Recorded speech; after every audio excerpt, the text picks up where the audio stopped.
verdade, não é exortação da palavra, é pregação da palavra. Exortar é ensinar, né? Vamos fazer a leitura a palavra onde o Senhor trouxe adiante, irmãos, no Evangelho narrado por João.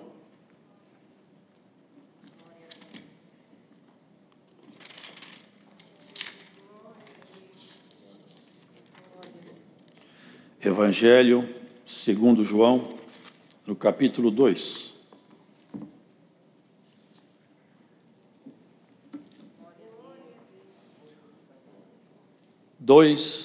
Do Evangelho narrado por João.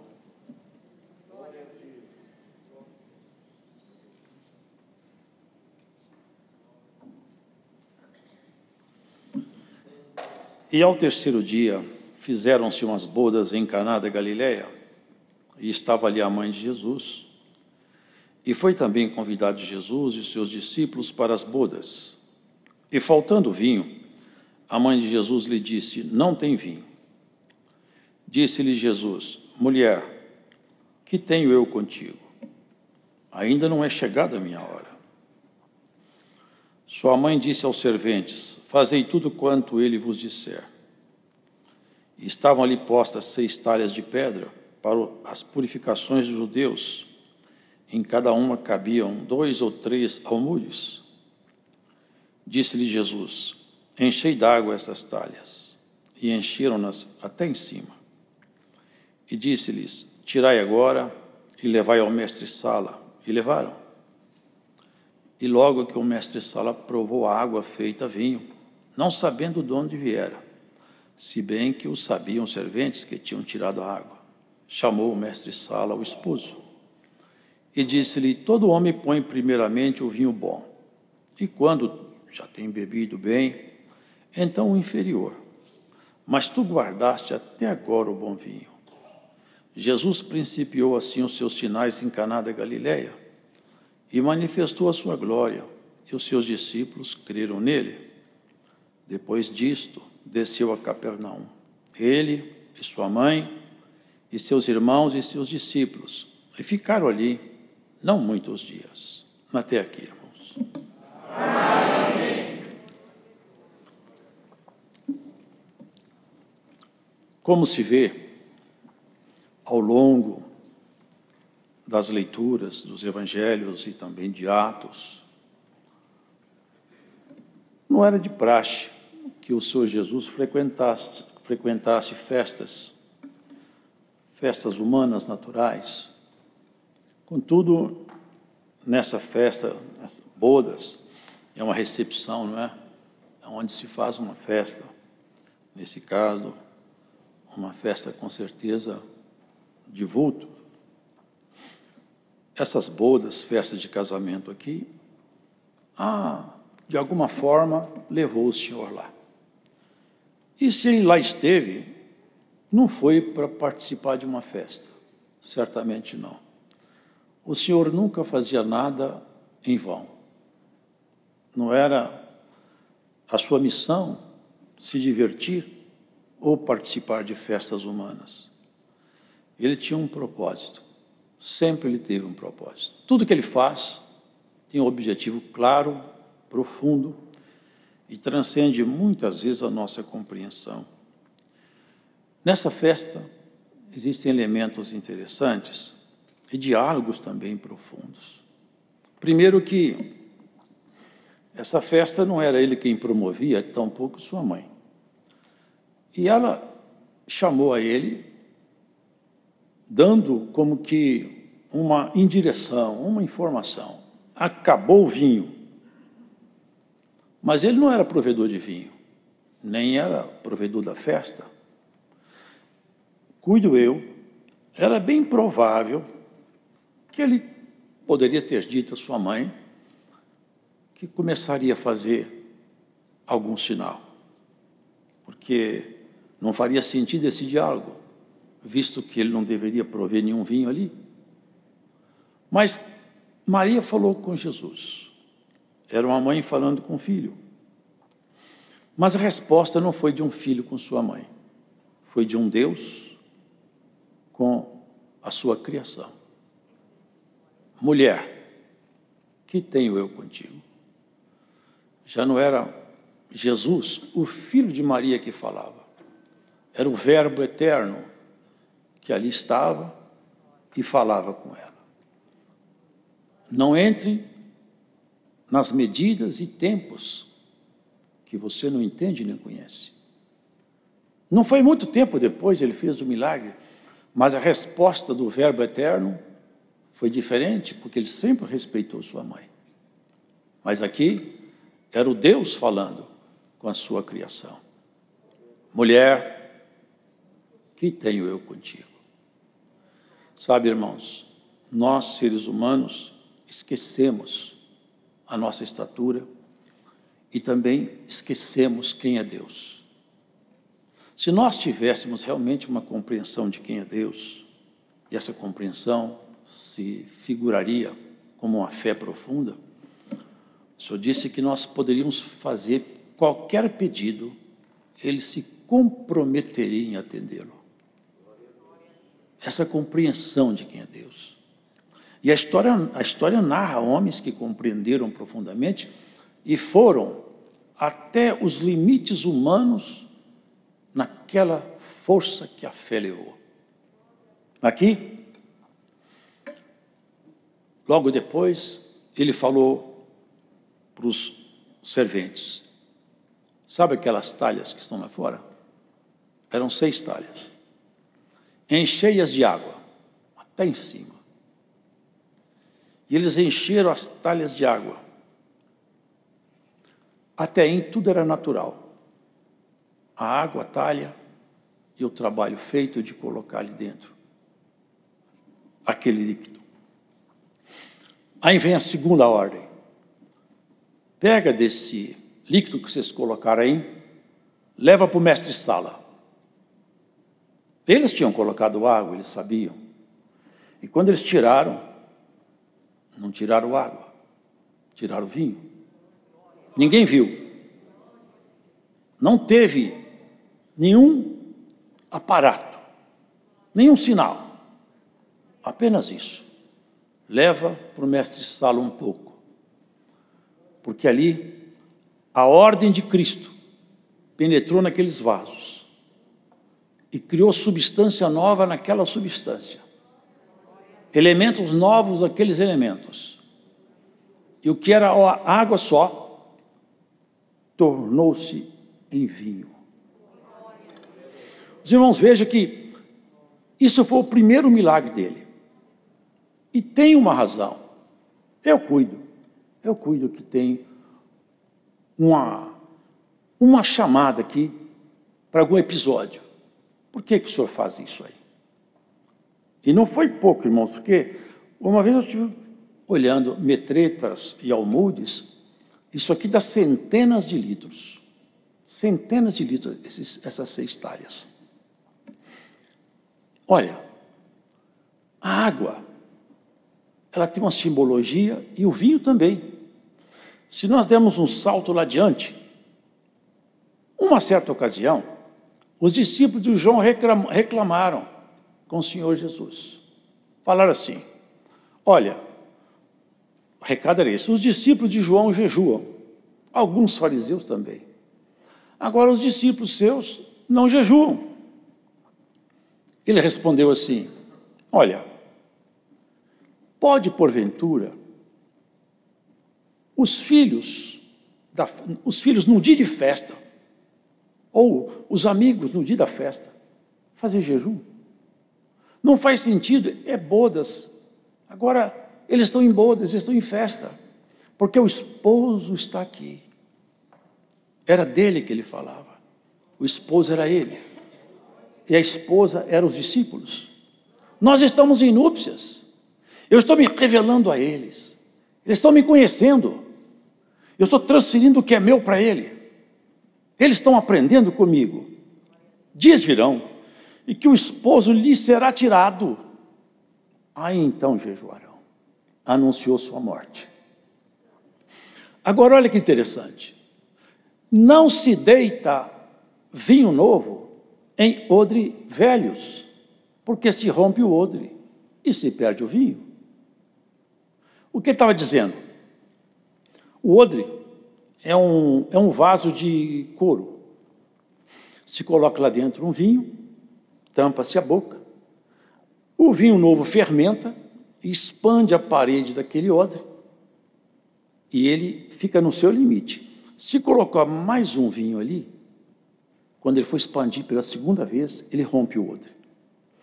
Ele estava dizendo o seguinte: olha, jejum que vocês estão fazendo, ele não tem valia, porque o coração de vocês está contaminado com o vinho estragado. Eu vou dar um coração novo para vocês, é odre novo. E vou colocar um vinho novo nesse coração. A partir daí, fará sentido o jejum de vocês. Porque a palavra de Deus, quando penetra em nosso ouvido e desce no nosso odre, é a linguagem da água. Mas quando a fé se mistura com a palavra, é vinho e transforma a nossa natureza. Nós somos transformados pela palavra de Deus, porque ela penetrando em nós, ela muda a nossa natureza. Diferente do falar humano, que não pode transformar o espírito de outro homem, a palavra de Deus pode.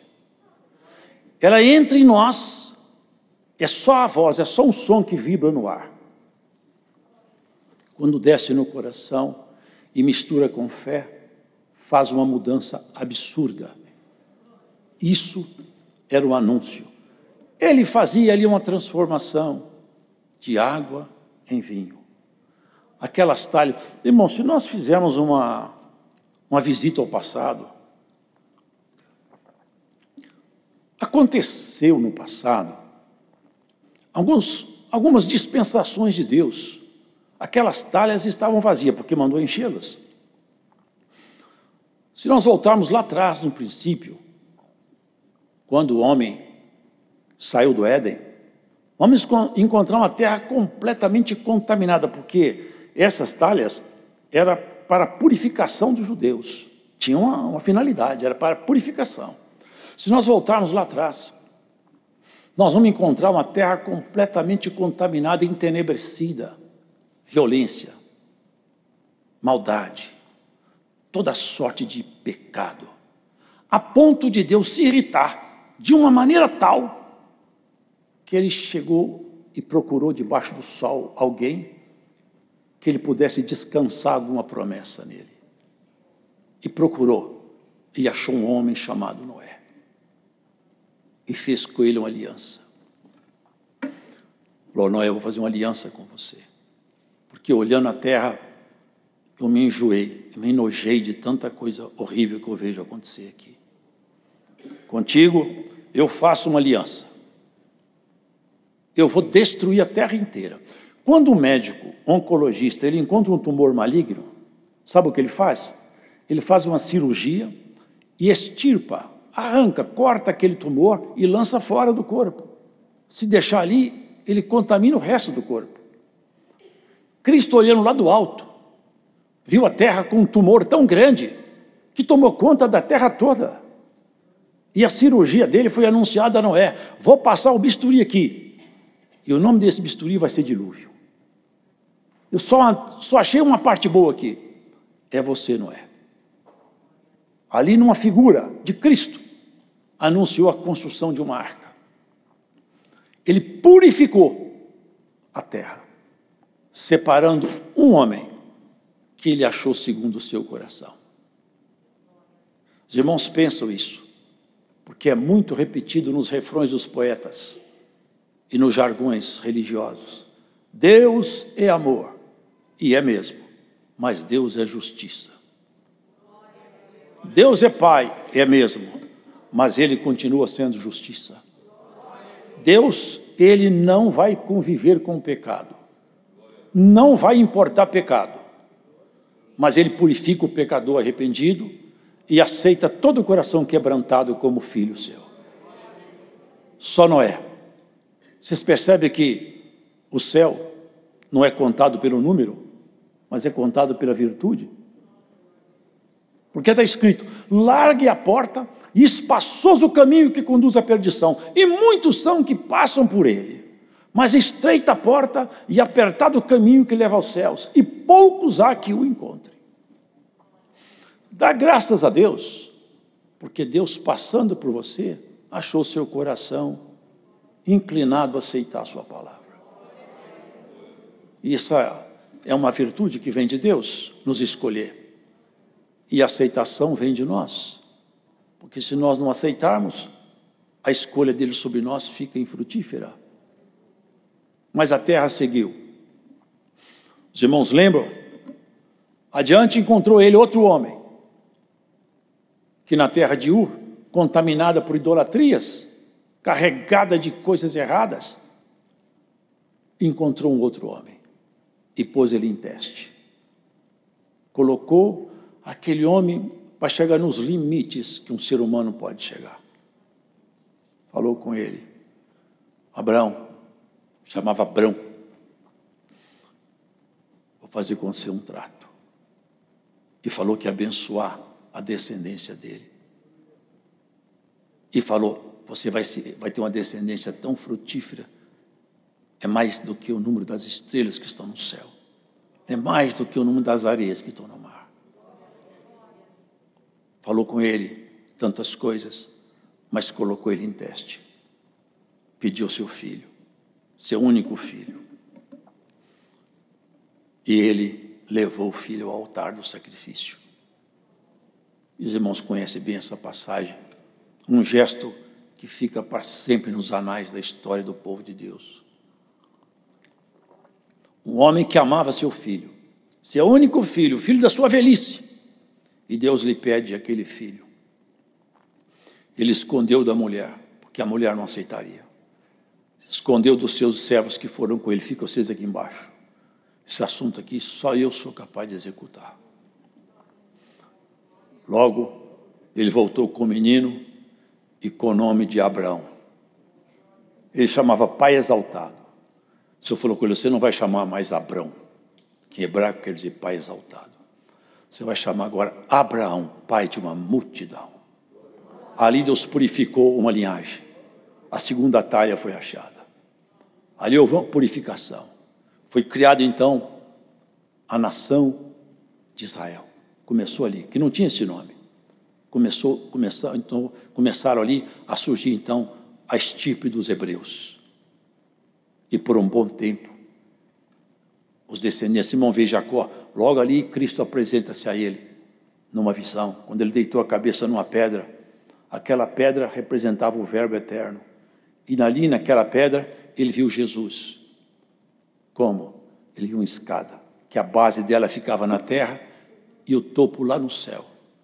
O único que tinha o pé na terra e a cabeça no céu, o nome dele é Jesus.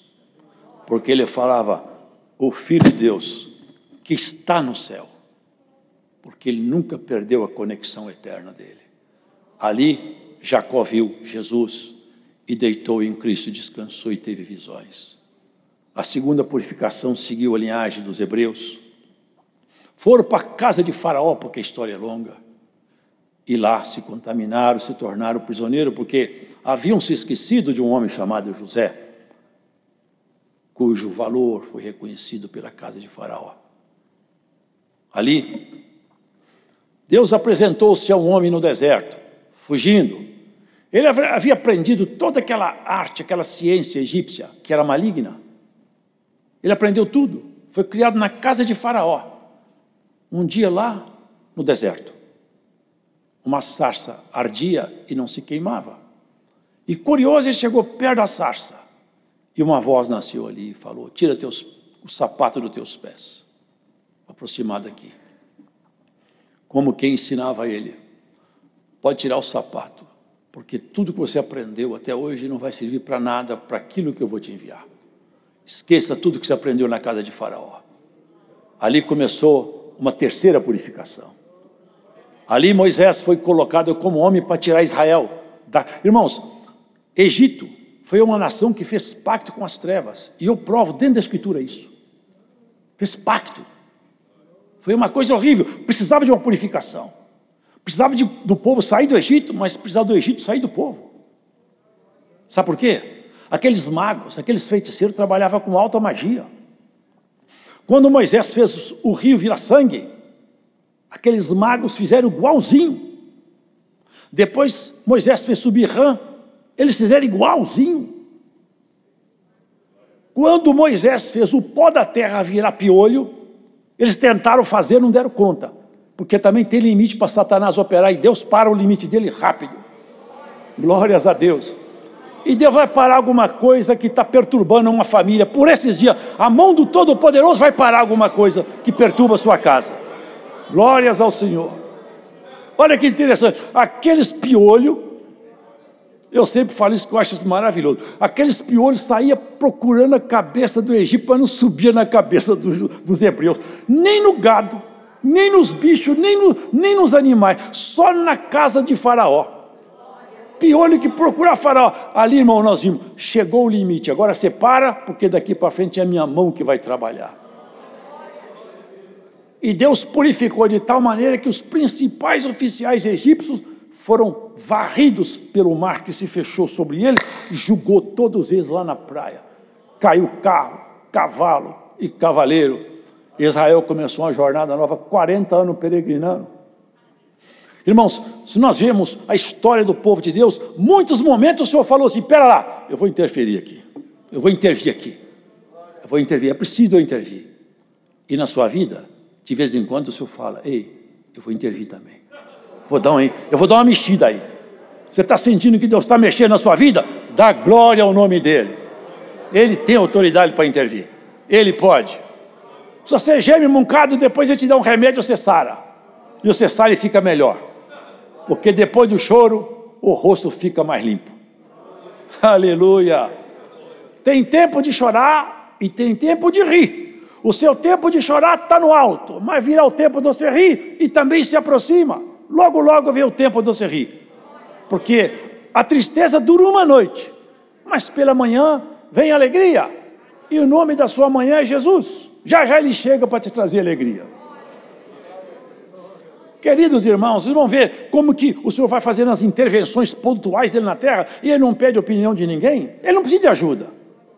Mas Ele pega o homem preparado, não que esteja preparado para toda a obra, não, preparado assim, coração disposto. É quando alguém abre o coração. Vocês lembram de Isaías? O Senhor se apresentou lá no templo. Foi uma coisa terrível. Isaías percebeu, é o Senhor. E eu vou morrer, porque eu ando falando tanta coisa feia. Eu aprendi tanta coisa feia. E eu vi o anjo do Senhor. O Senhor pegou um anjo e falou assim, pega aquela brasa lá no altar, pegou a tenaz com a brasa acesa, esfregou na boca dele, limpou a boca dele. Aí o Senhor fez uma pergunta, a quem enviarei eu? A casa de Israel. O Senhor não mandou. A Isaías o Senhor perguntou, a quem enviarei eu? Isaías olhou e falou, bom, agora eu tomei coragem. Envia-me a mim.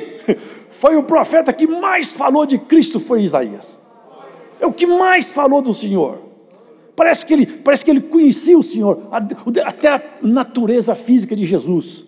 Falou, ele não tinha beleza, ele era feio, como a raiz de uma terra seca. Vocês já leram? Descreveu o Senhor, até no aspecto físico. Que coisa maravilhosa as intervenções do Senhor. Queridos, outra vez o povo descaiu. Aí juízes atuaram. Ali, por um tempo, logo foi necessário aparecer uma outra intervenção. Os profetas. Samuel, aliás, Samuel marcou uma época, porque ele foi o primeiro profeta oficializado, digamos, porque outros homens profetizaram como Abraão, mas ele foi colocado como profeta, foi juiz e foi até sacerdote. Samuel foi um homem magnífico. E ali, irmãos, começou a era dos profetas. Outra vez, Israel pisando em falso. Porque, irmão, nós temos que ver a nossa própria história. Porque isso aqui aconteceu com o povo de Deus, mas nós temos que ver a nós.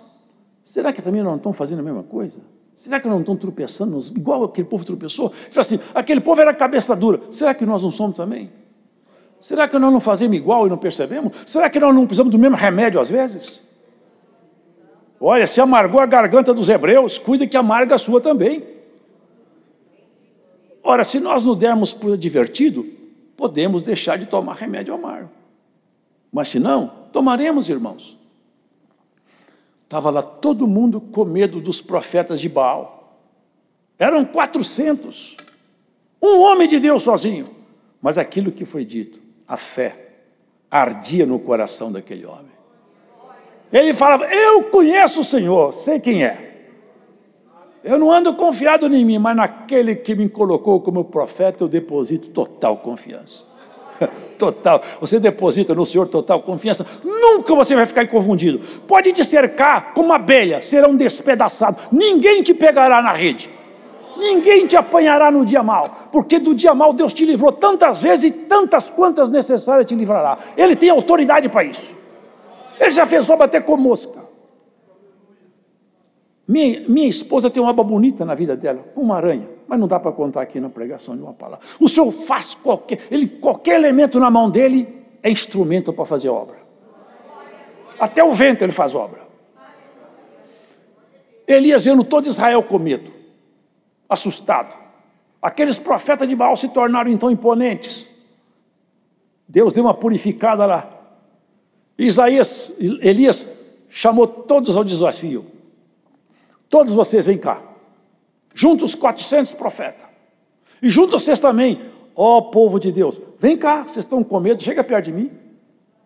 Pôs todos juntos.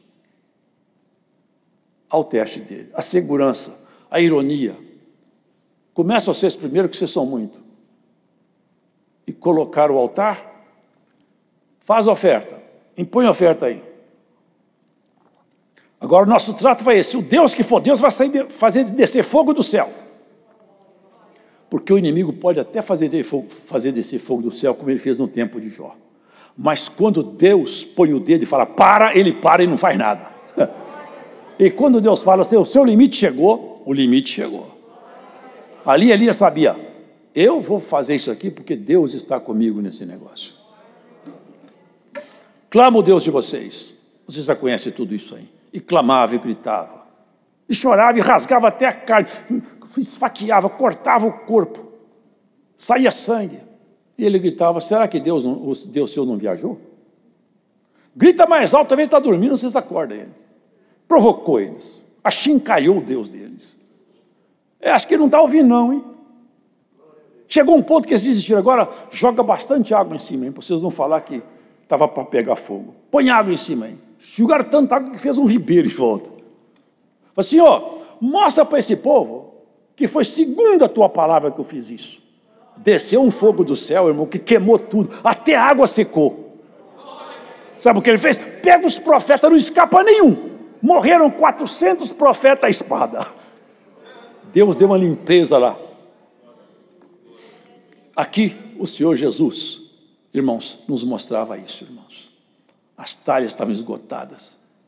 Salvo o melhor juízo, são uns 500 anos de silêncio, de Malaquias até a vinda de João. Não havia mais profecia, nenhuma visão, nada. Silêncio absoluto de Deus na casa de Israel. O povo corrompeu-se. Já os fariseus não entendiam com os saduceus, cada um interpretava como queria, começaram a criar regra em cima de regra, doutrina em cima de doutrina, peso em cima de peso, medida em cima de medida, e estava insuportável. Cada um entendia que o Messias tinha que ser de um jeito e de outro.